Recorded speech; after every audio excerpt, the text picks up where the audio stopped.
Praise the Lord. आज की सुबह के लिए हम प्रभु का धन्यवाद करते हैं कि परमेश्वर ने समय दिया उसकी स्तुति करने के लिए और उसकी आराधना करने के लिए। मेरे प्यारो, हम इकट्ठा है आज अपने परमेश्वर को ऊंचा उठाने के लिए, और हम इकट्ठा है आज उसके वचन के द्वारा अपने जीवन में उसके वचनों की आशीष लेने के लिए। प्यारो, आज हमारा विषय है, जिस विषय पर आज हम मनन करेंगे वो है निराशा से लड़ना। जी हाँ, फाइट विथ डिप्रेशन। जी हाँ, फाइट विथ डिप्रेशन, निराशा से लड़ना, इस विषय पर हम लोग बात करेंगे। दरअसल ये निराशा के बारे में जब हम बात कर रहे हैं, दुनिया में मुझे ऐसा लगता है कि हर दूसरा आदमी निराशाओं से घिरा हुआ है। क्योंकि हम लोगों से दिन भर मिलते बातचीत करते हैं तो समझ में आता है कि हर दूसरा आदमी कोई ना कोई बात की तकलीफों की वजह से वो बहुत डूबा हुआ है, थका हुआ है।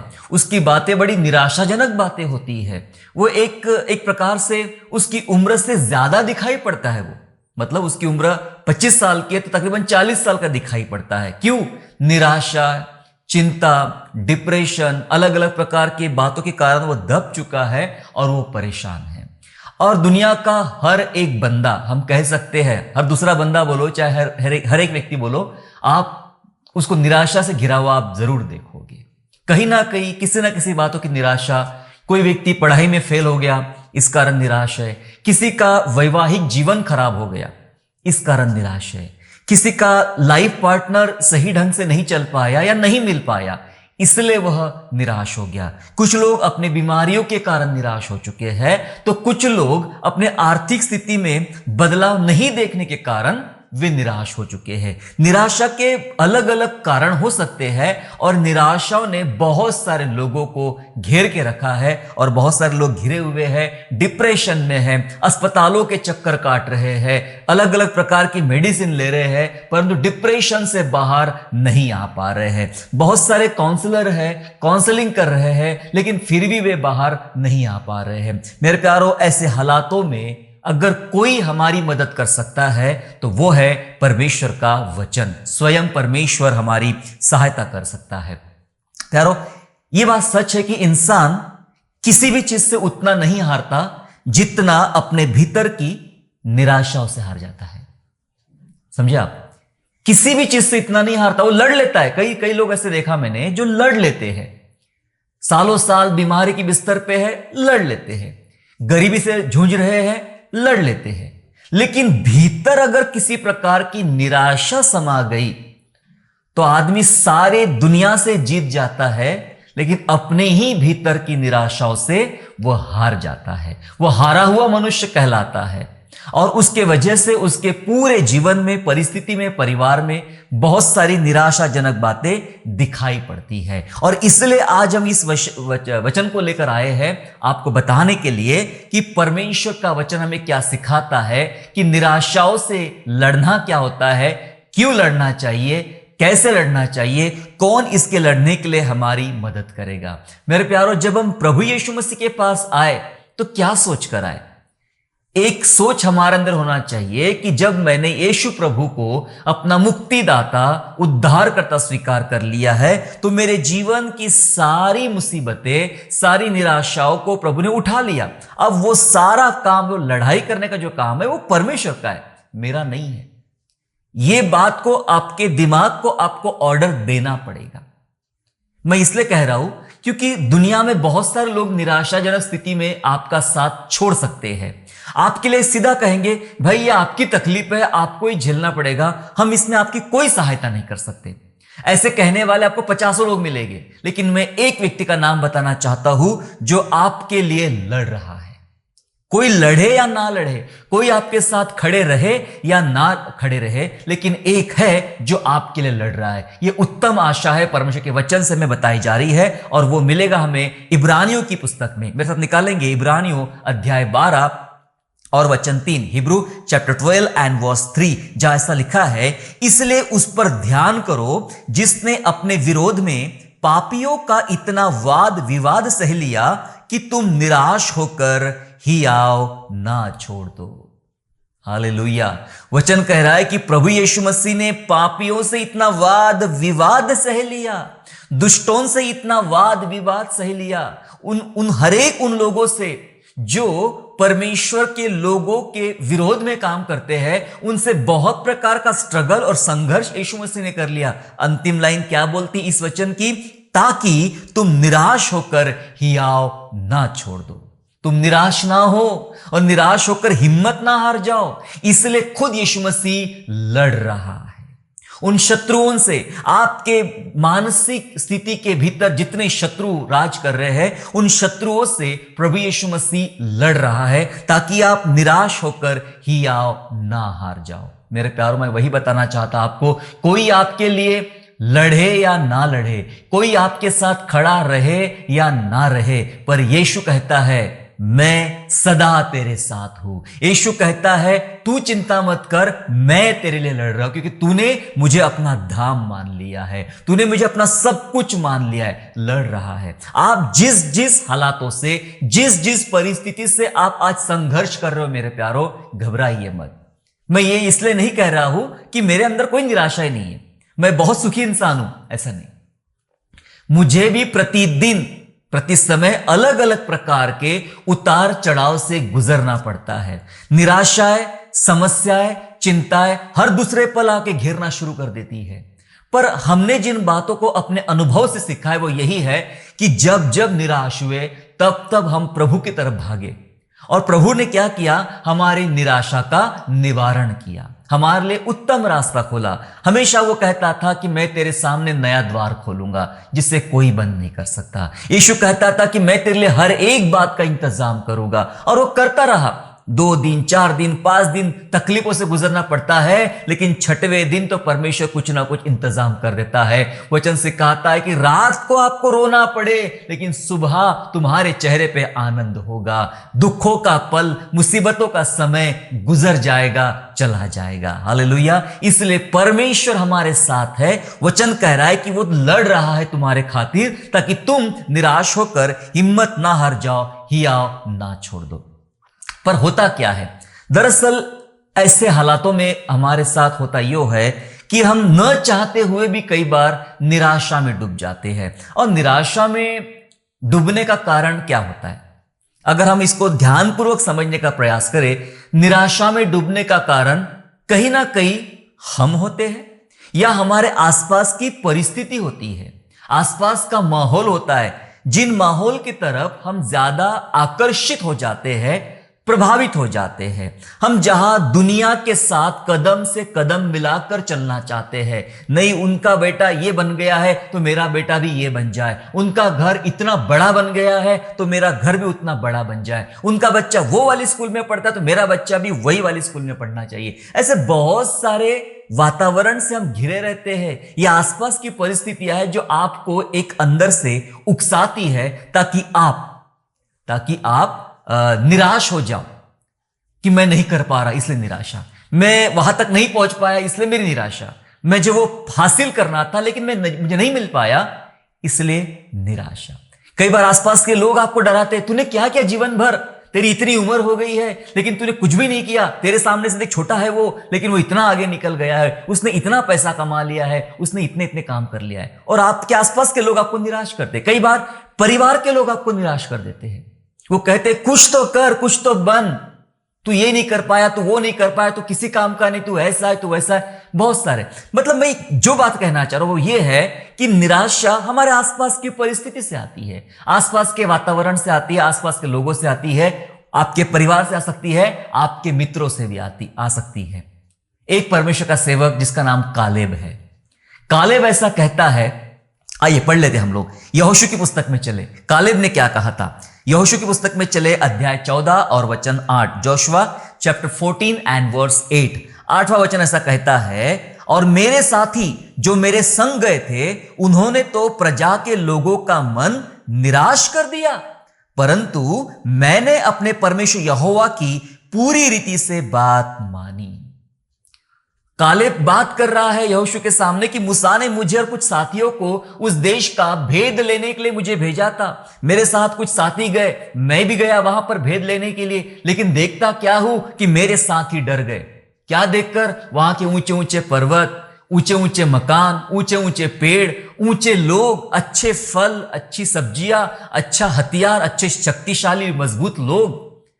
उनके जानवर, उनकी संपत्ति, उनके टैलेंट, ये सब देख के हमारे साथी डर गए, शायद आपस में बात करने लग गए, अब हमारा क्या होगा, क्योंकि वो तो बहुत ऊंचे हैं, हम तो 5.5-6 फीट के लोग हैं, वो तो 7-7, 8-8 फीट के लोग हैं, इतने ऊंचे, हम उनके सामने कैसे टिक पाएंगे, हम तो दुबले पतले दिखते हैं, वो तो शक्तिशाली है, वो तो हमको कच्चा चबा देंगे, हम तो वो देश को जीत ही नहीं पाएंगे, हम तो वहां पहुंच ही नहीं पाएंगे, चलो रे भाई अब हम कुछ नहीं कर हो सकता हमारे साथ में, अब हमें मरना ही है, अब हमें हारना ही है, निराशाजनक बातें करने लग गए। और कालेब ऐसा कहता है, क्या सुंदर लिखा है, वचन कहता है कि प्रजा के लोगों का मन उन लोगों ने निराश कर दिया। मेरे साथियों ने, वो उसके दोस्त थे, वो उसके संगी साथी थे, उन्होंने प्रजा के लोगों का मन निराश कर दिया कि अभी हम नहीं जीत पाएंगे, अभी हम वहां नहीं जा पाएंगे। लेकिन कालेब ऐसा कहता है, लेकिन मैंने परमेश्वर यहोवा की पूरी रीति से बात मानी, मैंने परमेश्वर यहोवा पर पूरी रीति से विश्वास किया, मैंने उसकी बात मानी और मान लिया कि परमेश्वर ने अगर बोल दिया है कि उस देश पर हमें विजय प्राप्त करना है, हम जीतेंगे, हम वहां जाएंगे, सो जाएंगे, मेरा विश्वास परमेश्वर पर है, परिस्थितियों को देखकर हारूंगा नहीं। और अगली लड़ाई के लिए भी वो बात कहता है कि मैं अभी भी तैयार हूं, मैं बूढ़ा हो चुका हूं, लेकिन मेरे अंदर अभी भी बल है। वो निराशा की स्थिति में नहीं है, वो निराशा की स्थिति से कई गुना बाहर है। लेकिन बताने वाली बात यहां पर यह है मेरे प्यारो, कि आसपास के लोग, आपके साथी, कालेब के साथियों ने उसे और प्रजा के लोगों को निराश किया। आपके आसपास के लोग, आपके मित्र, आपका परिवार, आपके संगी, हो सकता है आपको निराशाओं में डाल दे। जी हां, हमें सावधानी बरतना है इन तमाम परिस्थिति से कि कोई परिस्थिति इतनी हावी ना हो जाए जो हमें निराश करे, कोई मित्र, कोई रिश्तेदार इतना मजबूत ना बन जाए कि हमें निराशा में डाल दे। तब तक नहीं डाल पाएगा मेरे प्यारो आपको निराशा में। सुन लेना, हम में से ऐसा कोई नहीं जो ये कह सकता है कि मैं कभी निराश नहीं होगा और कभी गिरूंगा नहीं। सुन लीजिए, तब तक आप निराशा में नहीं गिर सकते हो जब तक आपके अंदर परमेश्वर के प्रति एक मजबूत विश्वास है। हालेलुया। परमेश्वर पर आपका 101% विश्वास है, भरोसा है। तब तक इस दुनिया में कोई माई का लाल पैदा नहीं हुआ जो आपको निराशा में डाल दे। परिस्थितियां चाहे कितनी भी खराब क्यों ना हो, आप नहीं गिर पाओगे। हालेलुया। सो आओ हमें निराशा से लड़ना सीखे, निराशा पर विजय प्राप्त करना सीखे। लेकिन क्या आप जानते हैं, क्या जानते हैं कि निराश व्यक्ति जब ऐसा निराशा में डूब जाता है तब वो कैसी बातें करता है। दरअसल वो ऐसा समय होता है कि वो सिर्फ बकवास करता है। जी हां, व्यर्थ बातें करता है, बकवास की बातें करता है। किसी निराशावादी व्यक्ति से आप जाकर मिलिए, किसी थके हुए व्यक्ति के पास जाकर मिलिए। मैं उनका विरोध नहीं कर रहा हूं, मैं ये बातें कर रहा हूं कि वे जो बातें करते हैं ना, उनकी बातें हमेशा निराशाजनक रहेगी। वो बातें करेंगे, अरे भाई मैंने बहुत करके देख लिया, मुझे इतना ज्ञान मत सिखा, मेरे पास बहुत ज्ञान है, मैंने बाइबल पूरा पढ़ लिया। मैंने ऐसे लोगों से मिला जिनको मैं बताने गया कि भाई आप यीशु पर विश्वास करो, वो कहते हैं मुझे मत सिखाओ, मैंने पूरा बाइबल पढ़ लिया है, मैं तुमसे ज्यादा जानता हूं। अच्छा, तब भी आप निराशा में गिरे हुए हो। कई लोग ऐसे मिले, मैंने बहुत प्रार्थना करके देख लिया, मैंने उपवास प्रार्थना करके देख लिया, मैंने चर्च बदल के देख लिया, मुझे कोई फायदा नहीं होता है। इस दुनिया में दुखी लोग ही, मतलब दुष्ट लोग ही जीतेंगे, बुरे लोग ही जीतेंगे, उन्हीं की विजय होगी, हमें कुछ नहीं मिलना है। प्रभु हमारी कहां सुनता है। ऐसे निराशावादी बहुत लोगों को देखा और उनकी बातें भी सुनी जो एकदम व्यर्थ बातें होती है, बकवास की बातें होती है। ये अय्यूब कुछ कहता है। आपको पता है, अय्यूब भी बहुत बुरी हालातों से, तकलीफों से गुजर रहा था और अपने मित्रों के साथ जब वह बात करता है तो वो कुछ कहता है। पढ़े अय्यूब 6वां अध्याय और वचन 26, जोब चैप्टर 6 एंड वर्स 26। 26 वचन ऐसा कहता है, क्या तुम बातें पकड़ने की कल्पना करते हो? सुनिए, निराश जन की बातें तो वायु किसी है। जो आदमी निराश होता है ना, उसकी बातें हवा के जैसी, वायु के समान है। मतलब उसका अपना कोई ठिकाना नहीं है। वो हो सकता है व्यर्थ बातें करे, नकारात्मक बातें करे और निराशावादी बातें करे, उसकी बातें हवा की जैसी होती है। आपको ऐसे बहुत सारे लोगों का साथ आपको मिला होगा या उनके सामने आप गए होंगे जो इस प्रकार की निराशाजनक बातें आपसे करने वाले होंगे। आप जोश के साथ जाते हो, आपके अंदर आपके प्रति बड़ा जोश है, लेकिन उस सामने वाले व्यक्ति की बातें जब आप सुन लेते हो तो आपका जोश समाप्त हो जाता है। निराशा इतनी हावी होती है, वो कहता रे मैं तो किया, कुछ नहीं हो सकता कुछ नहीं हो सकता। कोई लोग कहेंगे मैंने ये वाली एग्जाम दिया, वो वाली एग्जाम दिया, मैंने इतनी रात रात मेहनत किया तब भी मैं निकाल नहीं पाया, तू क्या निकालेगा। हो गई निराश। मैंने नौकरी के लिए इतना ट्राई किया, मुझे कुछ नहीं मिला, तुझे कहां से मिल सकता, मैं तो तेरे से ज्यादा पढ़ा हूं, मुझे नहीं मिला, तुझे कहां से मिलेगा। आपके अंदर जो जोश होता है वो अपने आप डाउन हो जाता है जब आप ऐसे निराशावादी व्यक्ति की बातें सुनते हो। हालांकि वो जो कह रहा है वो उसका व्यक्तिगत अपना अनुभव होगा, लेकिन ये सच नहीं है कि जो उसने कह दिया वो पत्थर की लकीर है, वो बदल नहीं सकती। जी नहीं, ऐसा नहीं हो सकता है। परमेश्वर हालात और परिस्थितियों को बदल सकता है। हालेलुया। निराशावादी लोग कैसे बातें करते हैं आपको बताना चाहता हूं, मैं बाइबल से बताऊंगा। पतरस पता है उस झील के पास जाल धो रहा था। उस दिन उसे कुछ नहीं मिला, एक मछली नहीं मिली, और यीशु उसके नाव पे चढ़ा, लोगों को उपदेश देने लगा और कहा चल नाव गहराई में ले चल। तो पतरस कहने लग गया कि प्रभु हमने रात भर कोशिश किया, हमने रात भर प्रयास किया, जाल डाला, पर एक भी मछली नहीं पकड़ी, और रात तो निकल गई, दिन निकल आया है, क्योंकि हमारा जो काम चलता है मछलियां पकड़ने का, और रात को ही चलता है, दिन को जल्दी से मछलियां हाथ में नहीं आती। अब हम बस निराश होकर अपने घर जा रहे। उसकी बातें निराशावादी बातें थी। पतरस की बातें निराशावादी बातें थी कि हमें कुछ नहीं मिला, एक मछली हमारे हाथ नहीं आई है, हम तो बस थक गए, बस जाल धोकर अपने घर लौटने का प्रयास कर रहे हैं। लेकिन यीशु ने कुछ बातें कही, और यीशु की बात सुनते ही पतरस ने अपना जाल डाला, और हम देखते हैं उसके जाल में उतनी मछलियां जितनी मछलियां अपने पूरे जीवन में कभी भी पतरस ने नहीं देखा था। हालेलुया। निराशा तो रहती ही है, निराशा तो रहती ही है। यदि उस निराशा के भीतर यीशु मसीह आ जाए तो आपकी निराशा आशा में बदल सकती है, एक ऐसी आशा जो अद्भुत है। पतरस की नाव भर गई, और अकेले पतरस के उसके दोस्तों को भी नाव बुलाना पड़ा, और उसका भी फायदा हुआ और दोस्तों का भी फायदा हुआ, उनकी भी नाव भर गई थी। हालेलुया। लेकिन शुरुआत में वो एक निराशावादी बातें कर रहा था, वह निराश था।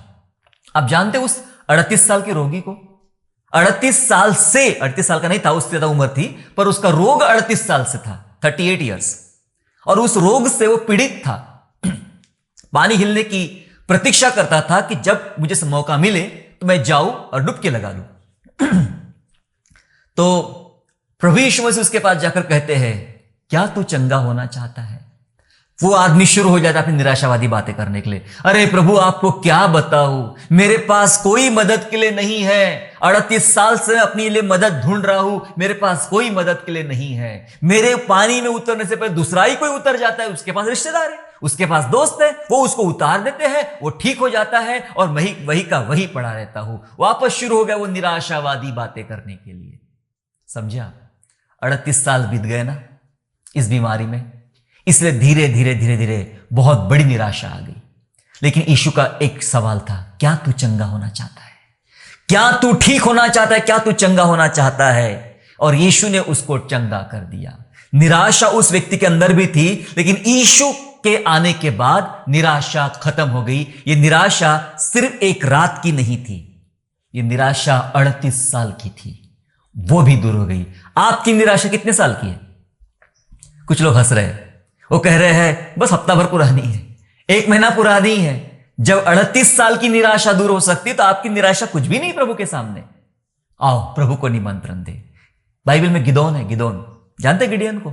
गिदोन मिद्यानियों के डर के मारे, क्योंकि मिद्यानी जब भी इन लोगों पर हमला करते थे तो टिड्डियों के समान आते, ऐसा लिखा है।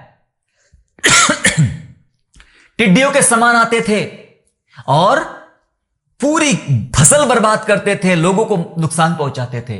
तो उनके डर के मारे गेहूं को छिपाने का प्रयास कर रहा था, छिपा रहा था। और जब परमेश्वर का दूत सामने खड़ा हुआ तो उसने कहा, क्या कर रहा है तू? शूरवीर सुरमा, क्या कर रहा है? बस छुपने की तैयारी कर रहा हूं, क्योंकि मिद्यानी कभी भी हमला कर सकते। वो एक निराश हो चुका था, निराशावादी व्यक्ति हो चुका था कि कुछ नहीं होने वाला, हम तो बने ही ऐसे हैं रोज मार खाने के लिए। और प्रभु ने उससे उठाया, प्रभु ने उसे तैयार किया, उस साधारण व्यक्ति को असाधारण बना के मिद्यानियों पर विजय प्राप्त करवाया। वो भी निराश था। प्यारो, आप भी निराश हो सकते हैं, कारण कुछ भी होगे, निराश आप भी हो सकते हैं। लेकिन याद करिए, जब भी हम निराश होते ना, हम व्यर्थ की बातें करना शुरू कर देते हैं। उससे बेहतर यह है कि नजरें प्रभु पर लगाए, प्रभु के बारे में ज्यादा सोचे, यीशु की मृत्यु के बारे में सोचे, यीशु के जी उठने के बारे में सोचे, यीशु के चमत्कार के बारे में सोचे, प्रभु यीशु मसीह के दिए गए उपदेशों के बारे में सोचे। जितना ज्यादा सोचोगे, एक एक घटना, बाइबल में जितने मिरेकल्स है उसने यीशु मसीह ने किए, उन सब घटनाओं के डिटेल में जाना शुरू कर दीजिए। आपके अंदर आशा का बढ़ना शुरू हो जाएगा। हालेलुया, आशा का बढ़ना शुरू हो जाएगा मेरे प्यारो। तब ऐसे हालातों में निराशा से कैसे लड़े? बहुत सारे लोग डिप्रेशन में चले गए हैं। अब डिप्रेशन से कैसे बाहर निकले? लड़े कैसे? लड़े बगैर बाहर नहीं निकल सकते आप फंस चुके उस जाल में, और उस जाल से इतनी इजीली नहीं निकल सकते, लड़ना पड़ेगा। बिना लड़े आप निराशा से, आप डिप्रेशन से बाहर नहीं आ सकते। तो क्या करना पड़ेगा? बताओ एक बात। आप बोलेंगे ये तो बात हमें पता ही नहीं थी। मैं बताना चाहता हूं, आपको शुरू से ही पता थी, पहले दिन से ही पता थी, शायद आपका ध्यान इतना गंभीरतापूर्वक उस बात पर नहीं गया। और मैं बताने जा रहा हूं, निराशा से सिर्फ प्रार्थना में लड़ना चाहिए।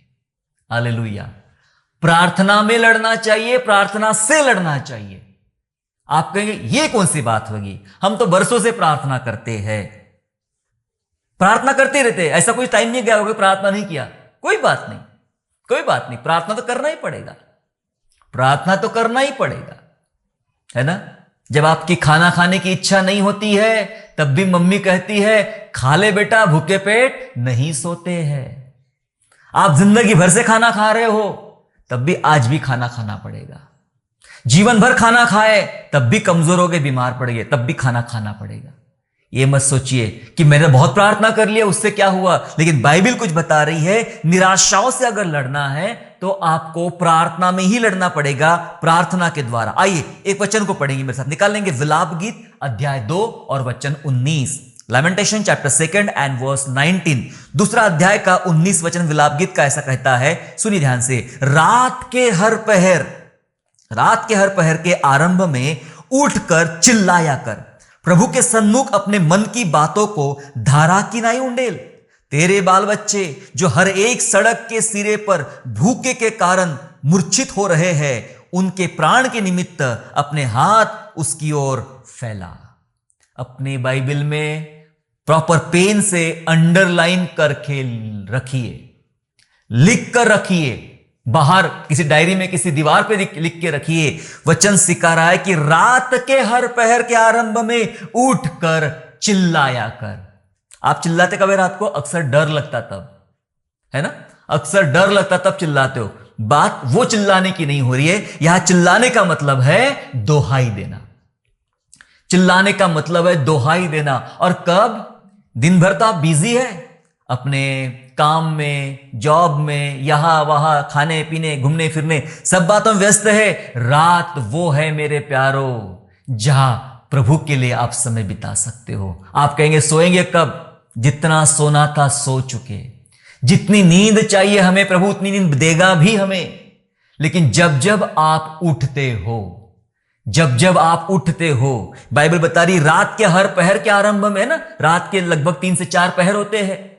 उस पहर के पहले 11 बजे, फिर कभी 2 बजे, फिर 4 बजे, फिर 5 बजे सुबह, रात भर में उठिए, अलार्म लगाइए।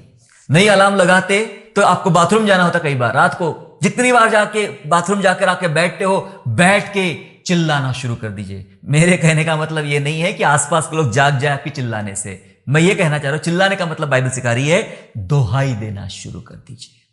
प्रभु आपके हृदय की तकलीफों को जानता है। बाइबल तो सिखा रही है हर पहर को उठ और रोना शुरू कर, चिल्लाना शुरू कर, दोहाई देना शुरू कर, प्रार्थना करना शुरू कर। वचन कहता है अपने मन की बातों को पानी के समान, धारा के समान उसके सामने उंडेलना शुरू कर। अपने बाल बच्चों के लिए रोना शुरू कर, उनके प्राण के निमित्त अपने हाथ परमेश्वर की ओर फैलाना शुरू कर। जब तुम हाथ फैलाओगे, जब तुम प्रार्थना करोगे, मैं कहना चाहता हूं परमेश्वर प्रार्थनाओं के उत्तर देगा। हालेलुया। जब भी आप प्रार्थना करोगे परमेश्वर प्रार्थना के उत्तर देगा। इसलिए छोड़िए मत, रात को प्रार्थना करना शुरू कर दीजिए। जितनी बार उठ सकते हो, चाहे 5 मिनट चाहे आधा घंटा, जितना भी आप बैठ सकते हो, रात को उठ कर बैठिए, दुआ करना चालू कीजिए। क्या जानते पौलुस और सिलास को दिन भर मार खाई, दिन भर अपमान झेला, दिन भर तकलीफें उठाई और उनको सांकले बांध के जेल के अंदर डाल दिया गया। एक विशेष पहरे में उनको रख दिया गया। शरीर टूट चुका है, शरीर में पीड़ा है, रो रहे हैं, तकलीफें हैं, पीड़ाओं पे नजर नहीं जा रही है। बाइबल कहती है कि सिलास और पौलुस भजन कर रहे थे, प्रार्थना कर रहे थे और परमेश्वर ने उनकी प्रार्थना सुनी और उनके बंधन टूट पड़े और वे जेल से बाहर निकले और कईयों को बचा लिया, दरोगा के परिवार को बचा लिया। हालेलुया। मैं बताना चाहता मेरे प्यारों, आपको रात को उठ के दोहाई देना आरंभ करना चाहिए, प्रार्थना करना आरंभ करना चाहिए। 2 बार कर चुके, 200 बार कर चुके, निराश मत होइए, अभी भी समय है। 201 बार भी हो सकती है प्रार्थना। हालेलुया। क्योंकि इसके द्वारा ही परमेश्वर आपको विजय दे सकता है। लुका 18 में उस विधवा स्त्री के बारे में वर्णन है। वो न्याय चुकाने के लिए एक न्यायी के पास जाती है और न्यायी कहता, मैं तो ना प्रभु को डरता हूं और ना मैं किसी इंसान को डरता हूं, लेकिन ये औरत रोज रोज आके मेरे नाक में दम ना कर दे तो मुझे इसका न्याय चुकाना पड़ेगा। ये उदाहरण इसलिए है बाइबल में क्योंकि प्रभु यीशु सिखाना चाहते हैं कि नित्य प्रार्थना करना और हियाव नहीं छोड़ना चाहिए। क्यों लड़ा यीशु मसीह? ताकि तुम निराश होकर हियाव ना छोड़ दो। आज हमारी बारी है, हमें सिर्फ प्रार्थना करने का उसने काम दिया। जागते रहो और प्रार्थना करते रहो, यही प्रभु ने बोला। जागना है, यस, जागते रहना इस दुनिया में और प्रार्थना करना है। इस विधवा स्त्री का न्याय चुका दिया गया। आप हन्ना के बारे में जानते हो। हन्ना बांझ थी, उसकी अपनी कोई संतान नहीं थी। वो बैठी प्रभु के भवन में, रोने लगी, चिल्लाने लगी, दोहाई देने लगी। ऐसा लग रहा था किसी को कि ये तो शराब पीकर आई है, पर उसकी उस दोहाई को, उसकी प्रार्थना को परमेश्वर ने सुन लिया। वो निराश हो चुकी थी, निराशा से गुजर रही थी, पर उसकी प्रार्थना की वजह से ही, यस, उसकी प्रार्थना की वजह से ही प्रभु ने उसकी सुन ली। ये उदाहरण हमें यह भी बताता है कि आपको इसके उसके ऊपर डिपेंड नहीं होना है, आपको परमेश्वर के ऊपर डिपेंड होना है। आपको खुद प्रार्थना करना सीखना है। ये ना सोचो कि वो आदमी प्रार्थना कर देगा, वो पास्टर प्रार्थना कर देगा, वो प्रॉफिट प्रार्थना कर देगा तो हो जाएगा। हन्ना ने खुद ही प्रार्थना किया और खुद ही बड़ा चमत्कार पाया। हालेलुया। आप भी बड़ा चमत्कार पा सकते हो अगर आप भी हन्ना के समान निराशाओं से गुजर रहे हो। नेहमाया के बारे में जानते हो। नेहमाया ने कितने दिन तक अपने लोगों के लिए विलाप करता रहा, दोहाई देता रहा, प्रार्थना करता रहा। बस 52 दिन में वो शहरपना बन जाती है ना। उसकी वजह यह है कि बहुत दिन तक नेहमाया ने, उससे भी ज्यादा दिन, जितने दिन में दीवार बनी उससे भी ज्यादा दिन उसने प्रार्थना किया था। हालेलुया। ज्यादा प्रार्थना करना है, काम कम करना है। निराशा से लड़ने का एक ही हथियार है और वो होता है प्रार्थना। रात को उठ के दोहाई देना शुरू कर दीजिए। नहीं कर रहे हो आप, या आप थक गए हो, आप निराश हो गए हो, आपको ऐसा लगता है कि मैंने बहुत कर लिया, कुछ नहीं हो रहा है, अभी भी मौका है, अभी भी मौका है। मैं बीच में एक आदमी के बारे में पढ़ रहा था, KFC, सब लोग जानते हैं, मैं उसकी ब्रांड की एडवर्टाइजमेंट नहीं कर रहा हूं। KFC, उसका जो मालिक है वो निराश हो चुका था। लगभग 1000 बार लगभग उसने अपना सैंपल बना के, चिकन बना के लोगों के होटलों में देना शुरू कर दिया और सब ने मना कर दिया कि हम आपका चिकन नहीं बेचेंगे। पर 1000 बार भी उसने हिम्मत नहीं हारा। उसके आगे एक बार फिर गया और वहां से उसका काम बंद पड़ा और आज दुनिया में बहुत पैसा कमा रहा। समझ रहे आप? उसने हार नहीं मानी।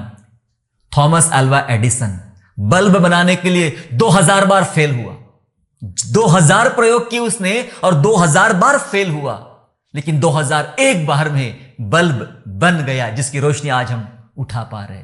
निराशा आएगी जरूर, लेकिन हम 2 बार में 3 बार में हार मान लेते हैं। हमें बहुत लंबी दौड़ना पड़ेगा। वचन कहता है, प्यादों के साथ ही हार गया तो घोड़ों के संग कैसे दौड़ेगा। हालेलुया। हमें दौड़ना है, हमें प्रार्थना करना है। निराशा में आशा का निर्माण करें। जितने भी निराशा आपको दिख रही ना, उसके भीतर ढूंढिए, आपको एक आशा मिलेगी। आप कभी अंधेरे में उठे हो? रात के अंधेरे में कुछ नहीं दिखाई पड़ता, लेकिन आप ध्यान लगाते हो, कोशिश करते हो कुछ चीज ढूंढने की और वो दिख जाता है। रात के अंधेरे में भी वो चीज दिख जाती। इसका क्या मतलब है कि चारों तरफ अंधेरा है, तब भी आपने पूरी ताकत लगाया, कोशिश किया और उस चीज को आप ढूंढ लेते हो। इसका यह मतलब है कि निराशा में भी आशा का निर्माण करना है। आपको खुद निर्माण करना है, आपको ढूंढना पड़ेगा, आपको खुद अपने हाथ में कुछ चीजों को रखना पड़ेगा। देखिए वचन में क्या लिखा गया है, रोमियो अध्याय 4 और वचन 18, रोमन चैप्टर 4 एंड वर्स 18, 18 वचन ऐसा कहता है, 4 का 18 जी। उसने निराशा में भी आशा रखकर विश्वास किया। किसने? इब्राहिम के बारे में बात हो रही है। निराशा में भी आशा रखकर विश्वास किया, इसलिए कि उस वचन के अनुसार कि तेरा वंश ऐसा होगा, वह बहुत सी जातियों का पिता हो। क्या क्या इब्राहिम ने निराशा में भी आशा रखा। क्या निराशा थी? मैं बूढ़ा हो गया, मेरी पत्नी बूढ़ी हो गई, उसका गर्भावस्था की स्थिति खराब हो गई है, अब कोई भी रीति से हमें संतान नहीं हो सकती है। इतनी बड़ी निराशा है, सब कुछ खत्म हो गया है, यह बिल्कुल बंजर जमीन से पानी निकालने जैसा है, कुछ नहीं है। उस निराशा में उसने आशा रखी, क्योंकि वचन कहता है वो एक दूसरे को सारे नहीं, सारा, अब्राम नहीं, इब्राहिम करके पुकारते थे। बहुत जातियों का पिता, बहुत बच्चों की माता, ऐसा करके पुकारते थे। उन्होंने आशा का ढूंढना शुरू कर दिया। उस निराशा की परिस्थिति में वो कहने लगे, नहीं होने वाला है, हमारे घर में संतान होने वाली है, परमेश्वर मुझे एक ऐसी जातियों का पिता बनाएगा जिसे कोई गिन नहीं पाएगा। वो कहता था, बोलता था, अपने जीवन में इस काम को लागू करता था, आशा को ढूंढना शुरू कर दिया, जबकि चारों तरफ निराशा थी। आपकी लाइफ में निराशा चल रही है? निराशा बहुत चल रही है।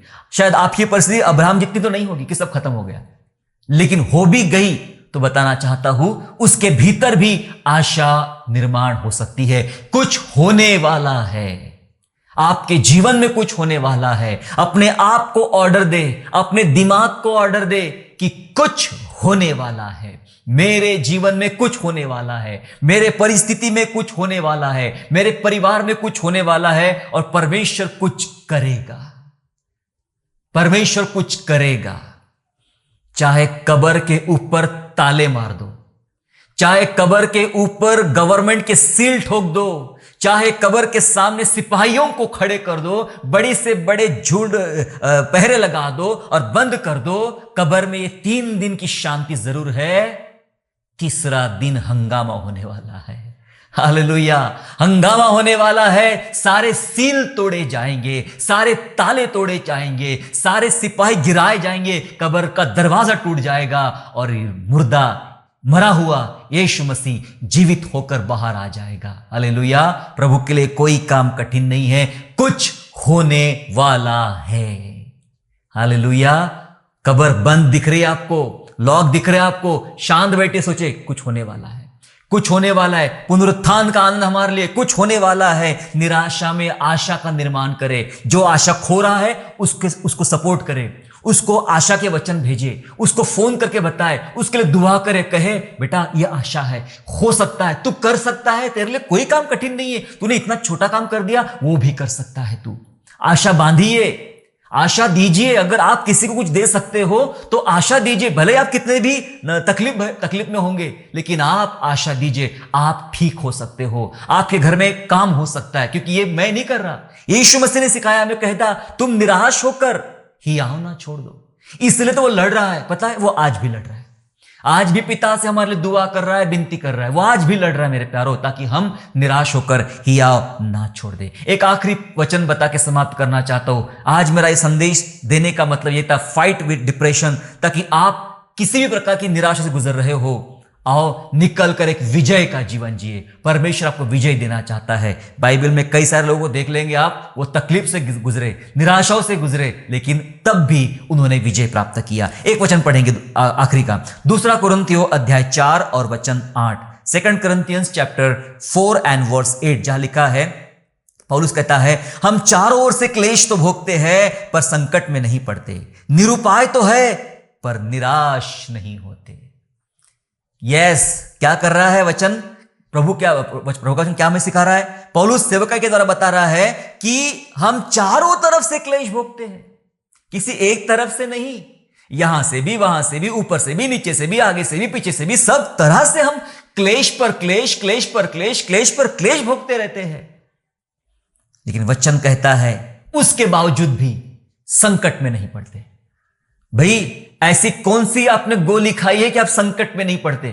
पौलुस को पूछिए, पौलुस बोलेगा भाई साहब मेरे पास यीशु मसीह है, इसलिए मैं संकट में नहीं पड़ता हूं। तकलीफें तो बहुत आती है लेकिन मेरा प्रभु तकलीफों से बाहर निकालना जानता है। आगे लिखा है निरुपाय तो है, मतलब कोई भी उपाय नहीं होता है, सारे रास्ते बंद दिखते हैं, लेकिन वचन कहता है उसके बावजूद भी हम निराश नहीं होते हैं। मतलब आशा को संभाले रखो तो कोई आपको निराश नहीं कर पाएगा।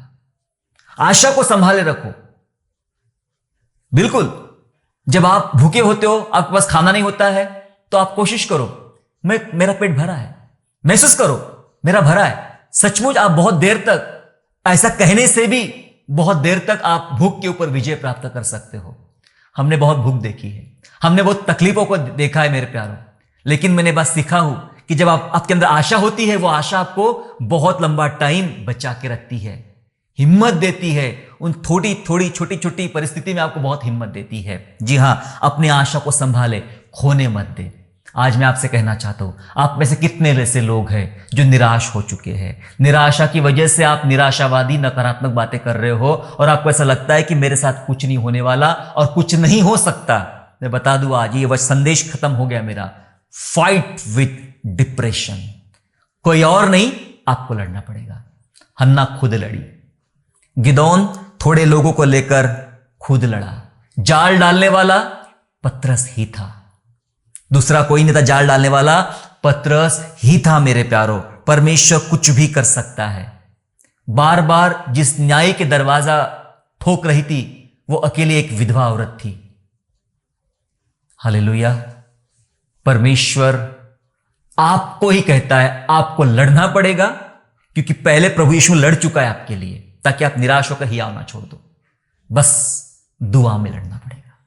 ज्यादा लड़ने के लिए बाहर निकलने की जरूरत नहीं है, दुआ में, प्रार्थना में लड़ना पड़ेगा।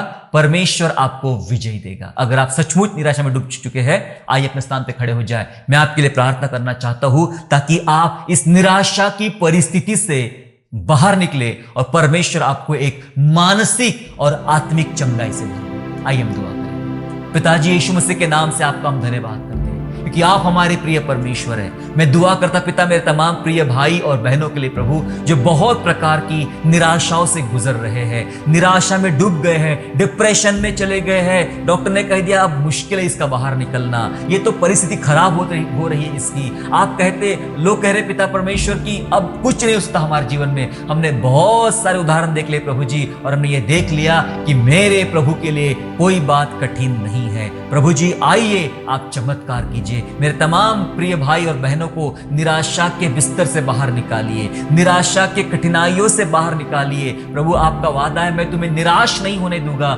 मैं तुम्हें आशा देता हूं। प्रभु जी आपने आशा दिया, आपने कहा उठ चंगा हो जा। आपने कहा ये हो सकता है, तेरे लिए हो सकता है, विश्वास करने वालों के लिए सब कुछ हो सकता है। आइए प्रभु अद्भुत काम कीजिए तमाम भाई बहनों के जीवन में प्रभु इनके, ताकि ये निराशा से बाहर निकलकर एक अद्भुत आशा में चले जाए प्रभु, और आशावादी बन जाए और दूसरों के साथ आशा का बांटने वाले बने, आशा का विस्तार करने वाले बने। प्रभु अनुग्रह मांगते हैं, हर किसी को ब्लेस कीजिए, अपनी महिमा कीजिए। धन्यवाद स्तुति करते हैं, धन्यवाद के साथ उद्धारकर्ता प्रभु यीशु के नाम से प्रार्थना मांगते हैं, आमीन। आशा करता हूँ आज के संदेश के द्वारा आपने आशीष प्राप्त किया है। यदि सचमुच आपने आशीष प्राप्त किया है तो इस संदेश को दूसरों के साथ शेयर कीजिए, और हमारे दूसरे भी संदेशों को सुनने के लिए हमारे चैनल को सब्सक्राइब करें और नोटिफिकेशन के लिए बेल आइकन को दबाइए। और हाँ, यीशु पर विश्वास करना ना छोड़े, वो आपको आशीषमय स्थानों की ओर आगे ले जाएगा। God bless you all.